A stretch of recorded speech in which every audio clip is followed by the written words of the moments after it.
I should have listened. They told me from the start, plain as day, like it was no secret at all. Never open the attic door, no matter what you hear. I thought they were joking, like some weird hazing ritual for the new caregiver. The family seemed normal enough when they first hired me to watch over their bedridden grandmother, a frail woman who hadn't spoken in years, confined to the main bedroom downstairs. Mr. and Mrs. Whitaker were polite but distant, like they had already resigned themselves to something too big to fight. They paid well and left me with clear instructions. Tend to Grandma, keep the doors locked, and under no circumstance open the attic. At first, the nights were quiet, almost peaceful. The house was old, sure, and made all the usual creaks and groans of settling wood, but nothing unusual. I read my books, watched the security monitors, and checked on Grandma every few hours as instructed. But around the third night, I heard it. Faint scratching directly overhead, like long nails dragging across floorboards. It was subtle at first, easy to dismiss as mice or the wind, but then came the crying. Soft, distant, muffled like someone was sobbing into a pillow. It wasn't Grandma. Her room was below me. This came from the attic, directly above the living room where I sat. I tried to ignore it, turned the TV louder, even plugged my ears with earbuds, but the crying didn't stop. Each night like clockwork. It started around 2 a.m. and lasted until sunrise, and it got worse. By the fifth night, I could hear something moving up there, pacing back and forth, heavy footfalls like a child too big for their age, or a person crawling on all fours. I confronted Mr. Whitaker when he came home one morning. I asked him straight out, "Is someone living in your attic?" He froze, coffee cup halfway to his lips, and then just sighed. "Don't go up there. It's not your concern. It won't hurt you if you leave it alone." But how could I? I couldn't unhear that sobbing, those scratchy voices sometimes calling my name in the dark. "Emily," they whispered in voices like dry leaves rustling on pavement. By the end of the week, I wasn't sleeping at all. I'd sit beneath the attic door with my back against the wall, flashlight in hand, counting down the hours until dawn. But on the seventh night, something changed. The attic door rattled, not violently, but like someone, or something, was testing it.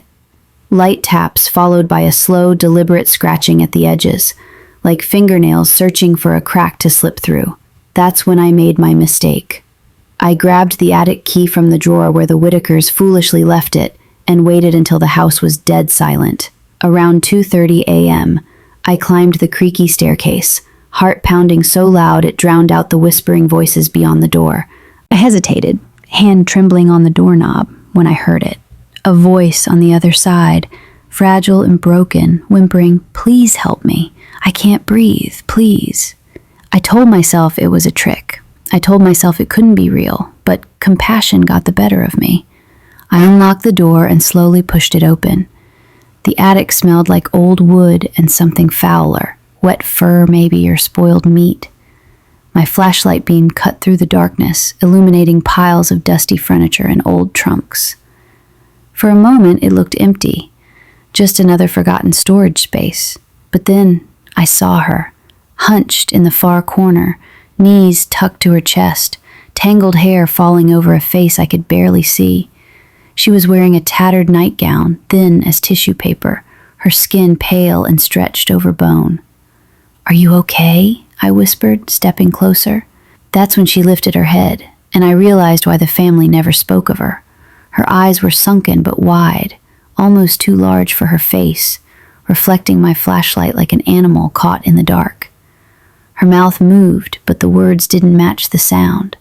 Instead of speaking, a low, guttural hum vibrated from her throat, like radio static mixed with crying. And then she smiled. It wasn't a smile of joy. It was a stretching of skin and teeth, something forced and unnatural. Before I could react, she scrambled toward me on all fours, impossibly fast.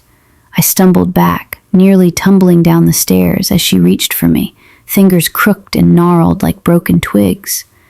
I slammed the attic door shut just as her hand slipped through, nails scratching against the wood. I locked it, heart hammering, and collapsed on the floor, gasping for breath.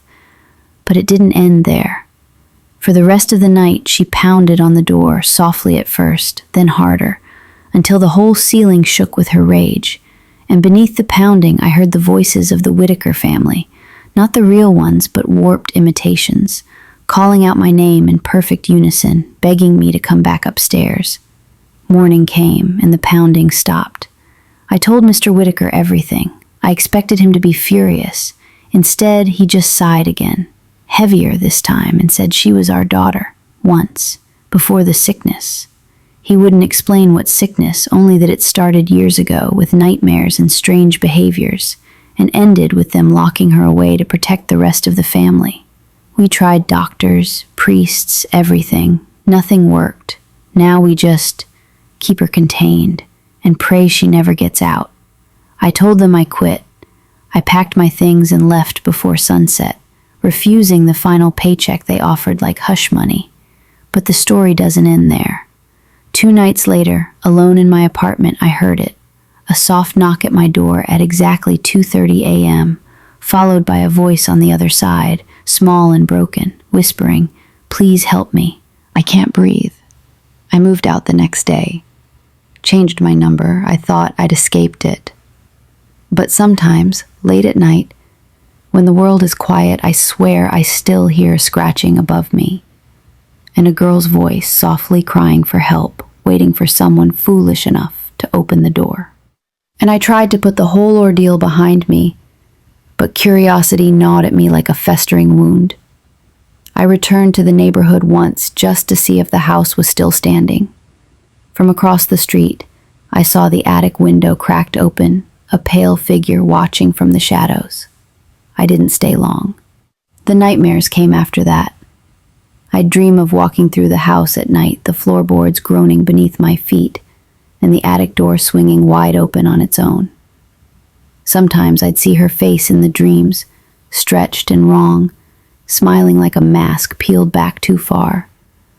Sometimes I woke up with scratches on my arms and neck, small but deliberate, as if something had tried to reach me while I slept. I told myself it wasn't real, but deep down, I knew better. You don't walk away from something like that unchanged. The Whitakers still live there, as far as I know, still pretending that the monster in their attic is just a part of family history they'd rather not discuss. And maybe that's how it has to be. Some horrors can't be solved, only managed, contained behind locked doors and desperate prayers. But every night at 2:30, no matter where I am, I hear that soft knock, like clockwork, and that fragile voice, pleading for mercy. Maybe one night I'll answer. Maybe that's what she's waiting for. Maybe we all have an attic door we're too afraid to open, but sooner or later, something will come knocking.